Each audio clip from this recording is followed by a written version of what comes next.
जय श्री कृष्ण मित्रों। आज मैं भगवान श्री कृष्ण से जुड़ी 10 ऐसी बातें बताने जा रहा हूं जो अगर आपने अपने जीवन में उतार लिया तो आपका जीवन सबसे श्रेष्ठ और महानतम हो जाएगा। आइए जानते हैं वो 10 बातें क्या हैं। लेकिन स्टोरी शुरू करने से पहले अगर चैनल पे नए हैं तो चैनल को सब्सक्राइब कर दीजिएगा और बेल वाले आइकन को जरूर प्रेस कर दीजिएगा, जिससे मेरी आने वाली वीडियो आपको सबसे पहले मिले। और वीडियो पसंद आए तो लाइक करके एक कमेंट जरूर करके बताइएगा ये मेरी वीडियो आपको कैसी लगी। शुरू करते हैं मित्रों। जन्म से लेकर देह त्यागने तक भगवान श्री कृष्ण के जीवन की लगभग हर घटना में कोई सूत्र है। युद्ध भूमि पर दिया गया गीता का उपदेश संसार का सर्वश्रेष्ठ ज्ञान माना जाता है। जीवन जीने के तरीके को अगर किसी ने परिभाषित किया है तो वो कृष्ण है। कर्म से होकर परमात्मा तक जाने वाले मार्ग को उन्हीं ने बताया है। संसार से वैराग्य को सिरे से नकारा। कर्म का कोई विकल्प नहीं, ये सिद्ध किया है। श्री कृष्ण कहते हैं, मैं हर हाल में आता हूं। जब पाप और अत्याचार का अंधकार होता है तब भी, जब प्रेम और भक्ति का उजाला होता है तब भी, दोनों ही परिस्थितियों में मेरा आना निश्चित है। वैसे तो कृष्ण का जीवन एक प्रबंधन की किताब है, जिसे सैकड़ों हजारों बार कहा सुना जा चुका है। कुरुक्षेत्र में 2 सेनाओं के बीच खड़े होकर भारी तनाव के समय कृष्ण ने अर्जुन को जो ज्ञान दिया वो दुनिया का श्रेष्ठतम ज्ञान है। गीता का जन्म युद्ध के मैदान में 2 सेनाओं के बीच हुआ। जीवन की श्रेष्ठतम बातें भारी तनाव और दबाव में ही होती है। अगर आप दिमाग को शांत और मन को स्थिर रखने की कोशिश करें तो सबसे बुरी परिस्थितियों में भी आप अपने लिए कुछ बहुत बेहतरीन निकाल पाएंगे। ये कृष्ण सिखाते हैं। गीता पढ़ने से पहले अगर इसी बात को समझ लिया जाए तो गीता पढ़ना सफल हो जाता है। कृष्ण का जीवन ऐसी ही बातों से भरा पड़ा है। जरूरत है नजरिए का। उनका जीवन अपने लिए माइथोलॉजी का एक हिस्सा मात्र ही नहीं हो सकता और आपका पूरा जीवन बदल कर रख देने वाला ज्ञान भी है।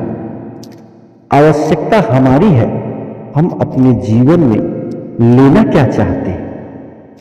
कृष्ण मात्र कथाओं में पढ़ा या सुना जाने वाला पात्र नहीं है, वो चरित्र और व्यवहार में उतारे जाने वाले देवता है। कृष्ण से सीखे कैसे जीवन को श्रेष्ठ बनाया जाए। 10 बातें हैं जो अगर व्यवहार में उतार ली तो सफलता निश्चित मिलेगी। पहली बात, शुरू से अंत तक जीवन संघर्ष ही है। कारागार में श्री कृष्ण जन्मे। पैदा होते ही रात में यमुना पार कर गोकुल ले जाया गया। तीसरे दिन पूतना मारने आ गई। यहां से शुरू हुआ संघर्ष। देह त्यागने से पहले द्वारिका डुबोने तक रहा। कृष्ण का जीवन कहता है, आप कोई भी हो, संसार में आए हो तो संघर्ष हमेशा रहेगा। मानव जीवन में आकर परमात्मा भी सांसारिक चुनौतियों से बच नहीं सकता। कृष्ण ने कभी किसी बात की शिकायत नहीं की। हर परिस्थितियों को जिया और जीता भी है। कृष्ण कहते हैं, परिस्थितियों से भागो मत, उनके सामने डटकर खड़े हो जाओ, क्योंकि कर्म करना ही मानव जीवन का पहला कर्तव्य है। हम कर्मों से ही परेशानियों को जीत सकते हैं। दूसरा बात, स्वास्थ्य शरीर में ही विजय है। कृष्ण का बचपन माखन मिश्री खाते हुए गुजरा। आज भी भोग लगाते हैं हम, लेकिन ये संकेत कुछ और है। उनका कहने का मतलब है, आहार अच्छा हो, शुद्ध हो, बल देने वाला हो। बचपन में शरीर को अच्छा आहार मिलेगा तो ही इंसान युवा होकर वीर बनेगा। शरीर को स्वस्थ रखना है तो बचपन से ध्यान देने की जरूरत है। वे पेरेंटिंग के दौरान से गुजर रहे युवाओं के लिए बड़ा मैसेज है। अपने बच्चों को ऐसा खाना दे जो उनको बल दे। सिर्फ स्वाद के लिए ही नहीं खाना खिलाएं, तभी वे बड़े होकर स्वयं को और समाज को सही दिशा में ले जा पाएंगे। तीसरी बातें, पढ़ाई किताबी ना हो, रचनात्मक हो। कृष्ण ने अपनी शिक्षा मध्य प्रदेश के उज्जैन में सांदीपनी ऋषि के आश्रम में रहकर पूरी की थी। कहा जाता है 64 दिन में उन्होंने 64 कलाओं का ज्ञान हासिल कर लिया था। वैदिक ज्ञान के अलावा उन्होंने कलाएं सीखी। शिक्षा ऐसी ही होनी चाहिए जो हमारे व्यक्तित्व का रचनात्मक विकास करे। संगीत, नृत्य, युद्ध सहित 64 कलाओं कृष्ण के व्यक्तित्व का हिस्सा है। बच्चों में कोरा ज्ञान ना भरे, उनकी रचनात्मकता को नए आयाम मिले, ऐसी शिक्षा व्यवस्था। चौथी बातें, रिश्तों में ही जीवन है, बिना रिश्तों के कुछ नहीं। कृष्ण ने जीवन भर कभी उन लोगों का साथ नहीं छोड़ा जिनको वो मन में अपना माना। जीवन अर्जुन से वे युवावस्था में मिले, ऐसा महाभारत कहती है, लेकिन अर्जुन से उनका रिश्ता हमेशा मन का रहा। सुदामा हो या उद्धव, कृष्ण ने जिसे अपना मान लिया उसका साथ जीवन भर दिया। रिश्तों के लिए कृष्ण ने कई लड़ाइयां लड़ी और रिश्तों से ही कई लड़ाइयां जीती भी। उनका सीधा संदेश है, सांसारिक इंसान की सबसे बड़ी धरोहर रिश्ते ही है। अगर किसी के पास रिश्तों का थाती नहीं तो वो इंसान संसार के लिए गैर जरूरी है। इसलिए अपने रिश्तों को दिल से जिए, दिमाग से नहीं। पांचवी बात, नारी का सम्मान समाज के लिए जरूरी है। राक्षस नरकासुर का आतंक था। करीब 16,100 महिलाओं को उसने अपने महल में कैद किया था। महिलाओं से बलात्कार में उसे सुख मिलता था। कृष्ण ने उसे मारा, सभी महिलाओं को मुक्त कराया। लेकिन सामाजिक कुरीतियों का क्या कहना, वो तब भी थी। उन महिलाओं को अपनाने वाला कोई नहीं था। खुद उनके घर वालों ने उन्हें दूषित मानकर त्याग दिया। ऐसे में कृष्ण आगे आए, सभी 16,100 महिलाओं को अपनी पत्नी का दर्जा दिया। समाज में उन्हें सम्मान के साथ रहने के लिए स्थान दिलाया। कृष्ण ने हमेशा नारी शक्ति को बताया, उनके सम्मान के लिए तत्पर रहे। पूरी महाभारत नारी के सम्मान के लिए ही लड़ी गई। सो आप कृष्ण भक्त हैं तो अपने आसपास की महिलाओं का पूरा सम्मान करें। कृष्ण की कृपा पाने का ये सरलतम मार्ग है। छठी बातें, आपके मतभेद अगली पीढ़ी के लिए बाधा न बने। कम ही लोग जानते हैं कि जिस दुर्योधन के खिलाफ कृष्ण ने आजीवन पांडवों का साथ दिया, उनकी मौत का कारण भी कृष्ण की कूटनीति बनी। वही दुर्योधन रिश्ते में कृष्ण का समधी भी था। कृष्ण के पुत्र सांब ने दुर्योधन की बेटी लक्ष्मणा का अपहरण करके उससे विवाह किया था, क्योंकि लक्ष्मणा सांब से विवाह करना चाहती थी, लेकिन दुर्योधन खिलाफ था। सांब को कौरवों ने बंदी भी बना लिया था। तब कृष्ण ने दुर्योधन को समझाया था कि हमारे मतभेद अपने जगह है, लेकिन हमारे विचार हमारे बच्चों के भविष्य में बाधा नहीं बनने चाहिए। दो परिवारों के आपसी झगड़े में बच्चों के प्रेम की बलि ना चढ़ाई जाए।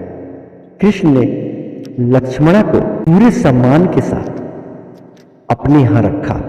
दुर्योधन ने अपना मतभेद हमेशा रखा, लेकिन उन्होंने उसका प्रभाव कभी लक्ष्मणा और सांब की गृहस्थी पर नहीं पड़ने दिए। सातवीं बातें, शांति का मार्ग ही विकास का रास्ता है। कृष्ण ने महाभारत युद्ध से पहले शांति समझौते का करने के लिए पांडवों और कौरवों के बीच मध्यस्थता की। हालांकि दोनों ही पक्ष युद्ध लड़ने के लिए आतुर थे, लेकिन कृष्ण ने हमेशा चाहा कि कैसे भी युद्ध टल जाए। झगड़ों से कभी समस्याओं का समाधान नहीं होता। शांति के लिए मार्ग पर चलना ही हम समाज का रचनात्मक विकास कर सकते हैं। कृष्ण ने समाज की शांति से मन की शांति तक दुनिया को समझाया कि कोई भी परेशानी तब तक मिट नहीं सकती जब तक हम शांति ना हो, फिर चाहे वो समाज हो या हमारा खुद का मन। शांति से ही सुख मिल सकता है, साधनों से नहीं। आठवीं बातें, हमेशा दूरगामी परिणाम सोचें। महाभारत से जुए की घटना के बाद पांडवों को वनवास हो गया। कृष्ण ने अर्जुन को समझाया कि ये समय भविष्य के लिए तैयारी करने का है। महादेव शिव, देवराज इंद्र और दुर्गा की तपस्या करने को कहा। कृष्ण जानते थे दुर्योधन को कितना भी समझाया जाए, वो पांडवों को कभी उनका राज्य नहीं लौटाएगा। तब शक्ति और सामर्थ्य की जरूरत होगी। कर्ण के कुंडल कवच पांडवों की जीत के आड़े आएंगे, ये भी वो जानते थे। उन्होंने हर चीज पर बहुत दूरगामी सोच रखी। कोई भी फैसला तत्कालीन आवेश में नहीं लिया। हर चीज के लिए आने वाली पीढ़ियों तक का सोचा। यही सोच समाज का निर्माण करती है। नवी बातें, हर परिस्थिति में मन शांत और दिमाग स्थिर रखें। पांडवों के राजसू यज्ञ से शिशुपाल कृष्ण को अपशब्द कहता रहा।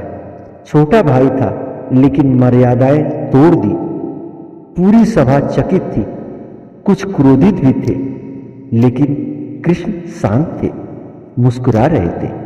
शांति दूर बनकर गए दुर्योधन ने अपमान किया, कृष्ण शांत रहे।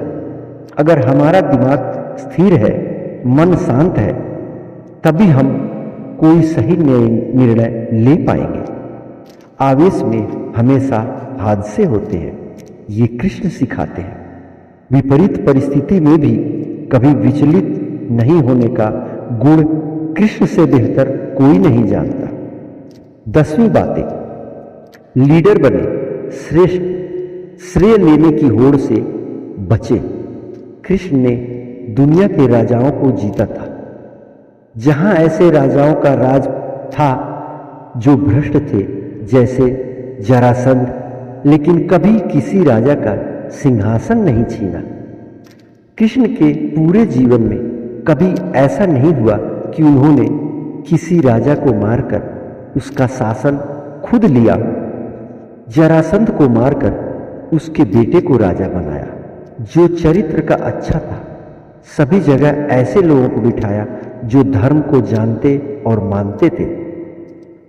कहीं किंग नहीं बने, हमेशा किंग मेकर की भूमिका में रहे। महाभारत युद्ध में भी खुद हथियार नहीं उठाया, पूरा युद्ध कूटनीति से लड़ा। पांडवों को सलाह देते रहे, लेकिन जीतने का श्रेय भीम और अर्जुन को दिया। मित्रों, इन बातों से ये पता चलता है कि हम अपने जीवन में जितना हो सके सबको एक साथ लेकर चले, सबके अच्छे के लिए सोचे और सबकी भलाई करते चले, और कभी सबसे बड़ा बनने की कोशिश ना करें कि मैं ही सबसे बड़ा हूं या मैं ही अब का मालिक हूं। क्योंकि बड़ा बनना कहलाने से बनता नहीं है कोई। आपके काम, आपके गुण, आपकी हुनर आपको बड़ा बनाती है। जब आपके पीछे से दो लोग कहने लगे ये बहुत अच्छा आदमी है, तो आप अच्छे होंगे और बड़े होंगे। तो मित्रों, उम्मीद करता हूं ये वीडियो आपको पसंद आएगी। चैनल पे नए हैं तो सब्सक्राइब करके बेल वाले आइकन को प्रेस कर दीजिएगा, जिससे मेरी आने वाली वीडियो आपको पहले मिलती रहे। पसंद आएगी तो लाइक कर दीजिएगा और कमेंट में ज़रूर बताइएगा, जिससे मुझे भी आगे आपके जरिए एक उत्साह मिलेगा। और मित्रों, एक छोटी सी और रिक्वेस्ट है। मैं आज 1 साल से कृष्णा का वीडियो डालता हूँ। आप लोग मेरे चैनल पे विजिट तो करते हैं, वीडियो भी सुनते हैं, पर सपोर्ट नहीं करते। मैं आपसे रिक्वेस्ट करूंगा कि सब्सक्राइब जरूर करें, जिससे मुझे भी एक नया उमंग, नई जोश मिले और मैं आप लोगों के लिए हमेशा तत्पर रहूं। तब तक अपना ध्यान रखें, स्वस्थ रहें। मिलते हैं अगली वीडियो में एक नई ऊर्जा के साथ। जय श्री कृष्ण।